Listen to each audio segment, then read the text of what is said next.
Olá pessoal, saudações a todos vocês. Sou a professora Jocelaine da UTFPR Toledo e seguimos com mais uma aula sobre equações diferenciais.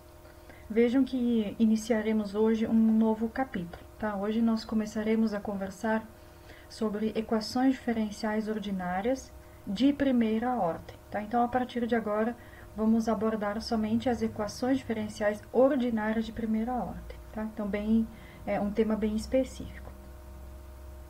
Então, a forma geral de uma equação diferencial de primeira ordem é dado por essa função que associa as variáveis a variável independente t, a variável dependente y e a sua derivada primeira, porque ela é uma derivada de primeira ordem, isso aqui é igual a zero. Tá?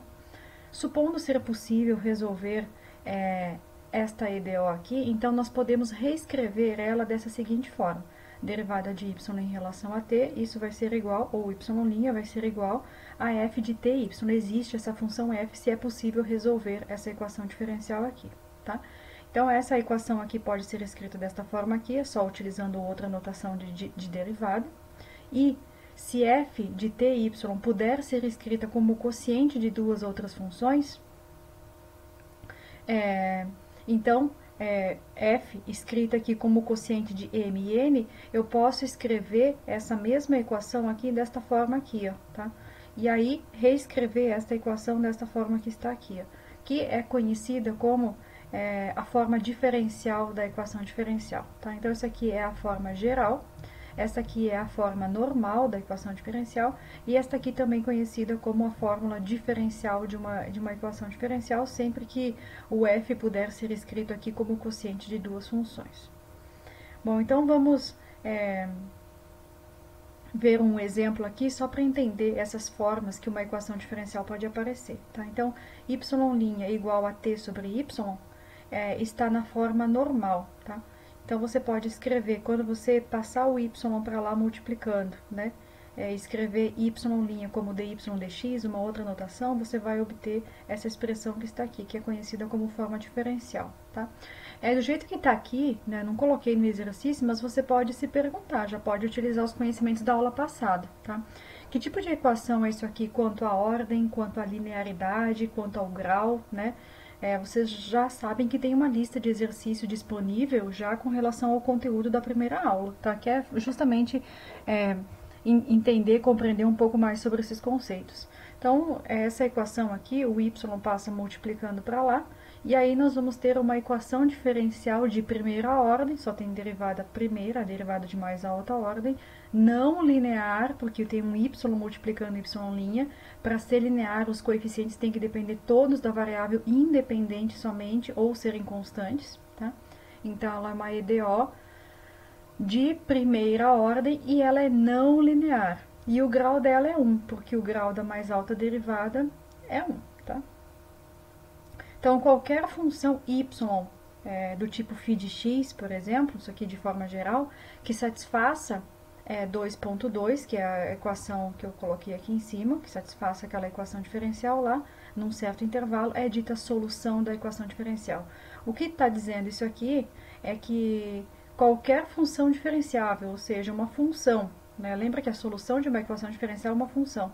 Então, qualquer função diferenciável que satisfizer a equação diferencial é chamada de solução da equação diferencial. O que significa satisfazer a equação diferencial? Significa que você tem uma igualdade, o lado esquerdo é igual ao lado direito, tá? Funciona do mesmo jeito que nas equações algébricas. Então, eu gosto de, logo no início de equações diferenciais, já abordar algumas aplicações, né? Para vocês entenderem aí como é que se aplica a equação diferencial, aonde que as equações diferenciais aparecem. Eu falei na primeira aula algumas aplicações, mas não falamos em específico de alguma, né? Então, eu gosto de fazer isso já nas primeiras aulas para vocês terem noção de onde estamos pisando, tá? Então, a primeira aplicação que nós vamos entender, vamos compreender e resolver, trata-se do crescimento populacional, um modelo bem simples conhecido como modelo de Malthus, tá? Então, as primeiras perguntas que nós fazemos a respeito do crescimento populacional são: qual será a população de um certo local, né, de uma certa cidade, por exemplo, depois de alguns anos?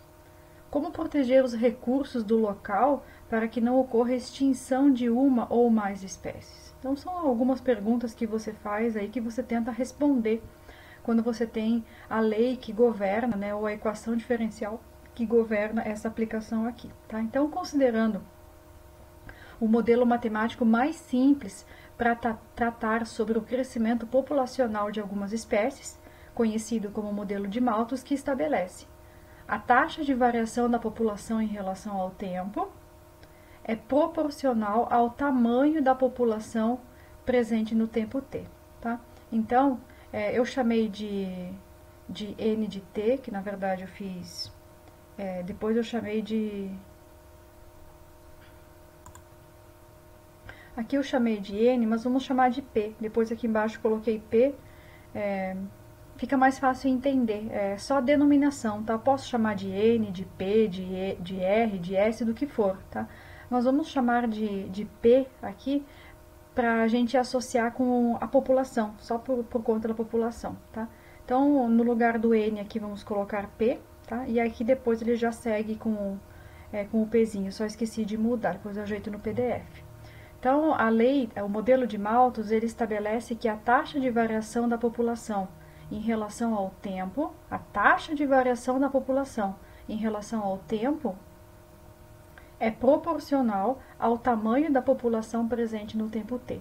Então, se nós estamos falando de variação da população em relação ao tempo, nós estamos falando de taxa de variação. Se estamos falando de taxa de variação, estamos falando de derivada, tá? Então, podemos pegar as ideias lá do cálculo diferencial, tá? Então, para resolver o que nós vamos fazer neste exercício é a modelagem matemática. Então, dado um problema, a gente vai obter a equação que governa aquela aplicação, ou seja, a modelagem matemática, e depois a gente vai resolver essa equação, que ela é uma equação diferencial, tá? Então, aqui é importante para vocês perceber que é muito frequente na disciplina de equações diferenciais vocês perguntarem, cadê a aplicação? Cadê a aplicação? Aí depois eu mostro a aplicação, mostro como obter a equação governante, a solução, e aí você já não quer mais saber de equação, não quer mais saber de aplicação, tá? Porque quando a gente fornece uma aplicação para vocês, vocês têm que extrair a equação governante e depois resolver essa equação. A equação geralmente não é dada diretamente para você, tá?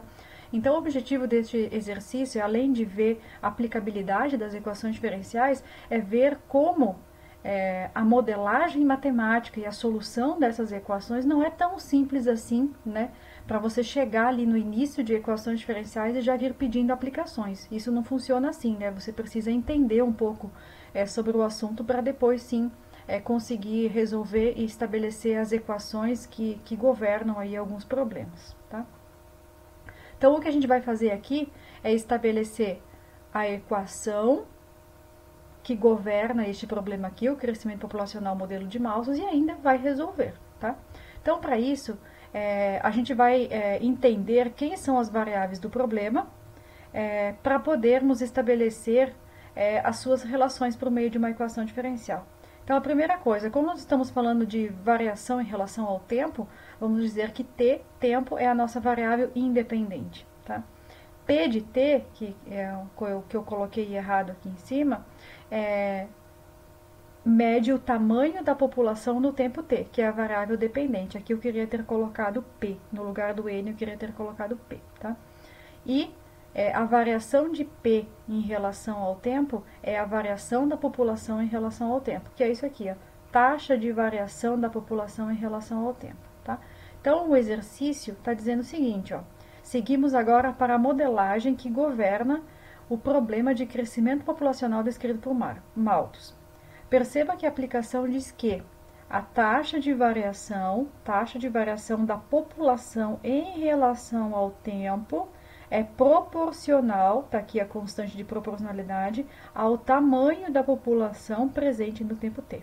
Tá? Então, toda essa frase aqui que está entre aspas, ela está sendo reescrita por meio dessa equação aqui, que é uma equação diferencial de primeira ordem e ela também é linear. Tá?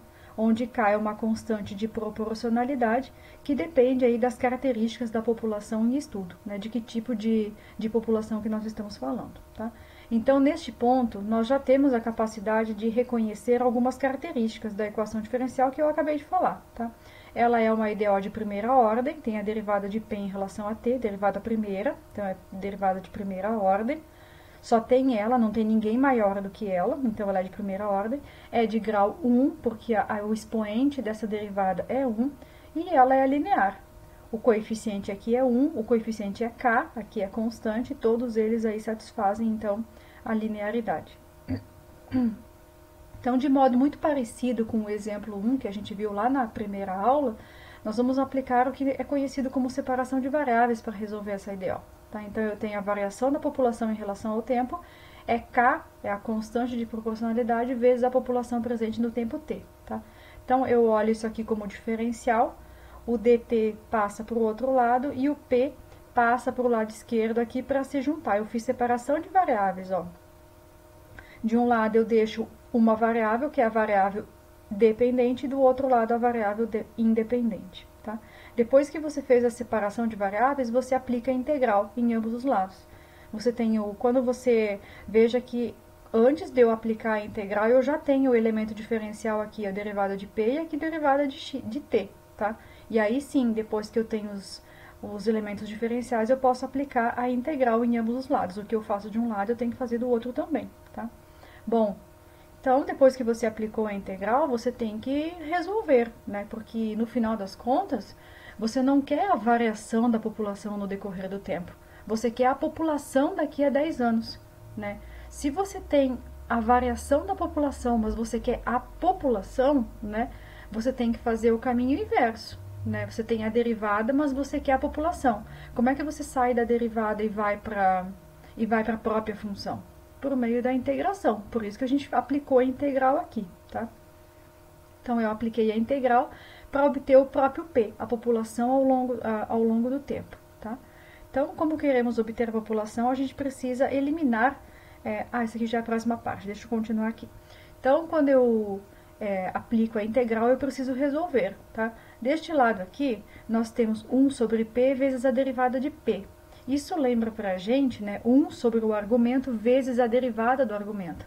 Isso lembra, gente, a derivada, né, de ln, a derivada de lnp, né? Quando você deriva o ln de um certo argumento aqui, é 1 sobre o p vezes a derivada do argumento, tá? Então, essa integral aqui, 1 sobre p vezes a derivada de p, é o ln de p. A integral disso, né? É o ln de p, porque quando você derivar o ln de p, é 1 sobre o argumento vezes a derivada do argumento, que é exatamente o que está aqui no argumento da integral, tá? A integral de k em relação a t é a integral de uma constante em relação ao tempo, que é k vezes t mais uma constante. Essa constante aqui, eu já juntei a deste lado e desse lado aqui e chamei as duas de C1, tá? Bom, nós não queremos o ln de p, nós queremos o p, né? Então, para tirar o ln daqui, nós precisamos aplicar a função inversa. E a função inversa do logaritmo natural é a função exponencial de base e, né? Então, isso é feito aplicando a função inversa, que é a função exponencial de base e. Foi o que eu fiz aqui, apliquei a exponencial deste lado, e o que eu faço de um lado eu tenho que fazer do outro, né? Então, vai ficar e elevado na ln de p, que fornece o próprio p, e do outro lado vai ficar e elevado na kt mais C1, né? Por propriedades aqui, eu abro isso aqui na multiplicação, né? E é uma constante elevada numa outra constante, fornece uma outra constante que eu chamei de C. Então, esse Czinho aqui, na verdade, é E elevado na C1. Eu posso fazer isso, tá? Que eu até gentilmente caracterizei aqui embaixo para vocês saberem, tá? Então, eu acabei de resolver minha equação diferencial. Eu estou dizendo para vocês que a população no decorrer do tempo é dada pela constante vezes E elevado na kt. Basta você me dizer que tipo de população que é, ou seja, dizer quem é o K, encontrar quem que é a constante de integração, que geralmente é dada por uma condição inicial, né? A população começa de alguma forma, né? Então, você encontra o valor de C e o valor de K, e você consegue me dizer, por exemplo, daqui 30 anos, qual é o tamanho da população, tá? Então, outro elemento que você pode perceber aqui é que, foi dada uma equação diferencial, quer dizer, foi dado um problema, nós obtivemos a equação governante. A equação governante é uma equação diferencial, tá? Ordinária, de grau 1, linear, de primeira ordem, né? Você já sabe definir isso. Resolvemos, e a solução dessa equação aqui é uma função exponencial, tá? Ou seja, quem é a função cuja derivada dela em relação ao tempo é igual a k vezes ela própria? Quem faz isso? A função exponencial, tá? Então, algumas conclusões que a gente pode ter aí com relação a esse exercício, tá? Como é uma função exponencial, né, quando o k for maior do que zero, a população cresce e continua a se expandir, né? Lembra que aqui o t, o tempo, né? Se você olhar isso aqui sem pensar numa aplicação, o t pode assumir qualquer valor, né? O domínio das funções exponenciais é qualquer valor de t, né? Só que nós estamos falando aqui de um problema de aplicação, onde t não é um t qualquer, t é tempo, né? Então, esse t aí nunca vai assumir valores negativos. Então, quando o k for maior do que zero, a população continua a crescer e expandir, tá? Se o k for menor do que zero, isso aqui vem para o denominador e a população vai se reduzir, tendendo à extinção, tá? Então, veja que esse modelo, ele não tem muita flexibilidade. Ou a população cresce muito, né, sem parar, ou então a população vai se reduzir, vai tender à extinção. Veja que ele não tem um equilíbrio, né, e a gente precisa de um equilíbrio, por isso que esse problema aqui é um problema, é uma aplicação bem simples do modelo de Malthus, é um dos modelos mais simples aí de crescimento populacional, tá? Então, algumas observações que a gente pode fazer com relação a esse exercício, né? Que foi o que eu acabei de falar, né? Este caso não é adequado, pois o crescimento populacional é eventualmente limitado por algum fator, né? Usualmente entre recursos naturais, né? Recursos essenciais. Então, pode acontecer aí que falte alimento, pode acontecer que falte espaço, né? Então, a população ela não cresce assim indefinidamente, né? Pensando nisso, surgiram outros modelos de crescimento populacional, tá? E este aqui não é o único também. Existiram mais modelos, mas neste momento do curso são os únicos que a gente consegue trabalhar, que a gente tem ferramentas para poder trabalhar, tá? Então, pensando que a população ela pode ser limitada eventualmente por algum fator, algum elemento inibidor, né, que vai fazer com que ela pare de crescer num certo momento, que existem outros tipos de modelo, como por exemplo o modelo logístico de crescimento populacional, tá? Então, o modelo logístico, ele traz algumas considerações a mais quando comparado ao modelo de Malthus, tá? Vejam que antes nós tínhamos a derivada de P em relação ao tempo, era só uma constante vezes o P, né? Que era diretamente proporcional ao tamanho da população presente no tempo T.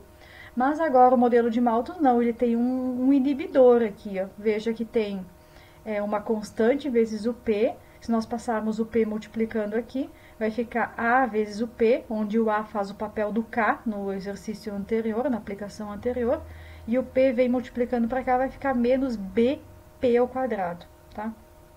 Então, é como se eu pegasse o modelo anterior e tivesse travando ali, tivesse alguém delimitando, né? Então, vamos ver algumas características com relação ao modelo logístico que é dado por essa equação diferencial, tá? Tempo, né? T é a variável independente, P continua sendo o tamanho da população no tempo T, que é a nossa variável dependente. A variação de P com relação a T é a variação da população em relação ao tempo. Este A aqui, ó, que antes era o nosso K, a taxa de crescimento, natalidade, que é uma constante positiva, tá? E no exercício anterior era representado por K. E esse K no exercício anterior ou só morria ou só nascia, né? O modelo ele não tem uma flexibilidade, tá? B aqui é a taxa média de óbitos, constante positiva, e A menos BP, né, ela você pode se perguntar, né, por que antes era K e agora é A menos BP? Bom, isso aqui é como se fosse um fator limitador, tá? Como que se obteve A menos BP, tá? Os pontos, eles estão dispersos em uma reta, e A menos BP é obtido por meio de regressão linear, tá? Ou seja, os pontos, né, quando você vai fazer toda equação, ela é obtida a partir de uma observação de casos, né? E a partir da observação é possível notar o comportamento daquele evento e montar, a partir daí, né, estabelecer uma equação que governa aquele evento, né? Observando os pontos dispostos de mortalidade e natalidade, observou-se que esses pontos eles estavam próximos de uma reta. Aí, e por meio de regressão linear, então foi possível estabelecer qual é essa reta aí que dá a disposição dos pontos, tá? Então foi assim que se obteve A menos BP, ok? Então, compreendido agora aqui o modelo logístico, tá? Tem outros elementos aqui que a gente pode conversar também, e aí a gente vai resolver essa equação, tá? Então, tem mais alguns elementos aqui para a gente perceber. Então, a equação logística, perceba que o termo BP ao quadrado, que eu já tinha conversado antes, é um inibidor, ou seja, é algo que afeta o crescimento populacional. Se você tirar o menos BP aqui, ó, vai ficar exatamente como a aplicação 1, só que troca o K pelo A, né? Ficou exatamente igual. E agora nós temos esse inibidor aqui, alguma coisa que ocorre que faz com que a população não cresça tanto, tá? Então, se A é maior do que zero, é a taxa média de nascimento, vamos supor que a taxa média de óbito seja proporcional à população P de T no instante T. Logo, 1 sobre P, variação de P em relação a T, é a taxa de crescimento por indivíduo em uma população, né? Ou seja, a taxa de crescimento de uma população por indivíduo é dada por A menos BP, ou seja, a taxa média de nascimento menos taxa média de óbito, onde B, né, a taxa média de nascimento, menos a taxa média de óbito, onde B é uma constante positiva. Então, é outra interpretação que você pode dar para esses elementos aqui, tá? Então, o nosso objetivo agora é dizer quem que é a população, qual é a população ao longo do tempo, ou seja, estabelecer a função população que resolve essa equação diferencial aqui. Qual é a função definida por P, né? Que quando substituída aqui, o lado esquerdo fica igual ao lado direito, que é essa ideia de solução de equação diferencial. Então, temos que descobrir quem é o P, quem é a função P que resolve essa equação diferencial. Só que essa função P não é uma função qualquer, é uma função população. Ela diz, ao passar do tempo, qual é o tamanho da população, tá? Então, novamente, a gente vai aplicar a separação de variáveis. Vamos deixar a variável P do lado esquerdo e a variável T do lado direito, tá? Obtendo essa expressão que nós temos aqui, tá? E como a gente tem derivada, a gente tem taxa de variação, para obter a própria função, você faz a operação inversa, que é a integração. Mas eu tenho que aplicar em ambos os lados, então eu tenho essa expressão aqui, essa integral para resolver, tá? Bom, a integral do lado direito é a integral de 1 em relação a t, que é 1 mais a constante, né? A questão é a gente resolver essa integral aqui do lado esquerdo, tá? Que é p vezes a menos bp, né? Se você lembrar lá de frações parciais, você vai ver que você tem uma equação do segundo grau que você pode abrir em dois termos lineares, que é o p vezes a menos bp, tá? Então, a integral do lado esquerdo, a gente vai resolver ela por frações parciais. Para resolver por frações parciais, então a gente tem que lembrar da característica do numerador, né? Do denominador. Então, como os dois termos são lineares, de acordo lá com as regras de frações parciais, você abre A sobre P mais B sobre A menos BP. A ideia de frações parciais é que você não consegue integrar essa função do jeito que está aqui, então você separa ela em funções mais simples para que você consiga fazer a integração. Essa é a ideia das frações parciais. Você abre em frações parciais, frações mais simples, para conseguir resolver a integral, tá? Porque o nosso objetivo é resolver essa integral aqui, mas do jeito que ela está eu não consigo resolver. Então, eu abro ela em frações mais simples para conseguir resolver. Bom, Mas eu não consigo abrir isso de qualquer jeito, eu tenho uma caracterização. Como os termos são lineares, basta eu colocar uma constante aqui no numerador. E agora eu preciso encontrar o valor de A e preciso encontrar o valor de B. A e B maiúsculo, tá? O A e o B minúsculo fazem parte lá do problema, a gente não vai determinar eles agora, tá? Então, eu fiz o MMC, cancelei ali os denominadores e eu fiquei com 1 igual a que multiplica A minúsculo menos BP mais BP. Então, diferencia aqui o A maiúsculo e o A minúsculo, tá? Podia ter escolhido outras letras, né? Mas enfim. Bom, quando você olhar para esses elementos aqui, você tem um polinômio de um lado e um polinômio do outro. Quando você tem... quando que a igualdade de dois polinômios ocorre? A igualdade de dois polinômios ocorre quando você olhar em especial para os monômios de mesmo grau e os coeficientes deles precisam ser iguais, tá? Então, essa é a ideia para resolver sistemas como esse aqui, tá? Então, você tem que olhar para os termos independentes, tem que olhar para quem tem só P, e que é só o caso aqui, né? Não tem P ao quadrado, somente P, tá? Então, quando você olhar para os termos independentes, vai ficar A vezes A minúsculo, que você compara com o monômio de mesmo grau. O monômio de grau 0 aqui, o monômio de grau 0 aqui é 1. Então, A maiúsculo vezes A minúsculo é igual a 1, tá? Depois, você vai ter os outros dois termos aqui em B. Em P, né? Quando você comparar com o P do outro lado, não tem ninguém. Então, você iguala a zero, tá?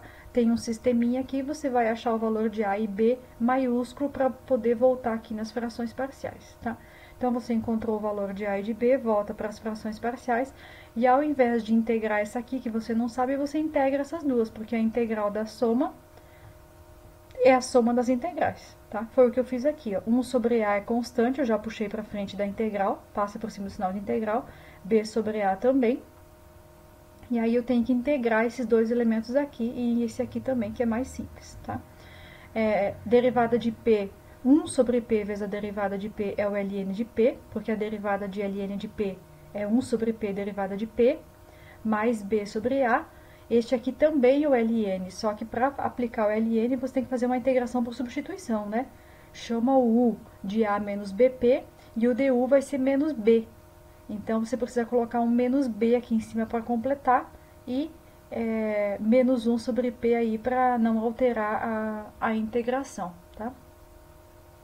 E aí, esse B cancela com esse P, esse menos com esse mais, vai se tornar esse menos que está aqui, tá?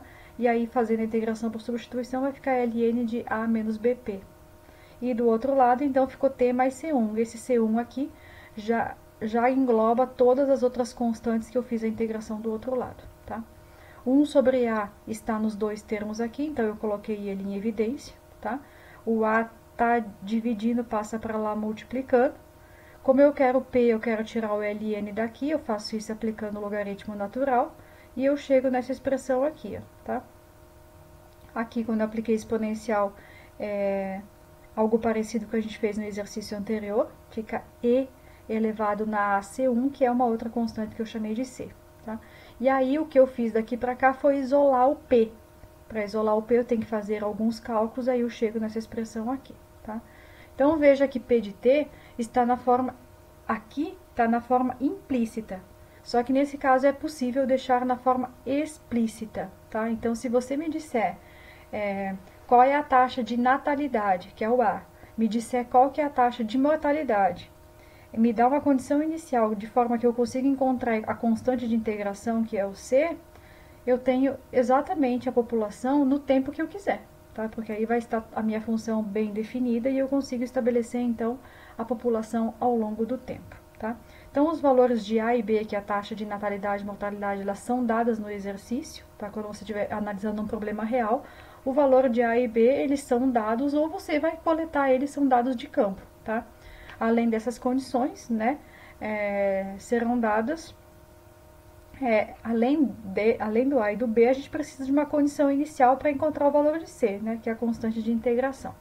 Deste modo, então, a gente pode obter o tamanho da população aí no decorrer do tempo, tá? Então, a gente acabou de dizer qual que é a função que resolve aquela equação diferencial que foi dada lá no início, ó, essa equação diferencial aqui. Então, se você pegar essa função aqui, ó, e substituir. É um bom exercício para vocês fazerem, tá? Gosto bastante de cobrar isso em prova de vocês. Se você substituir aqui, você vai verificar que o lado esquerdo é igual ao lado direito, porque aquela função lá embaixo é a solução dessa equação. Se ela é solução, quando você substitui, a igualdade tem que se verificar. É a mesma coisa para uma equação algébrica. Se x igual a 5 é a solução de uma equação, é porque quando você substitui ele na equação, o lado esquerdo é igual ao lado direito. É a mesma coisa que acontece aqui, tá?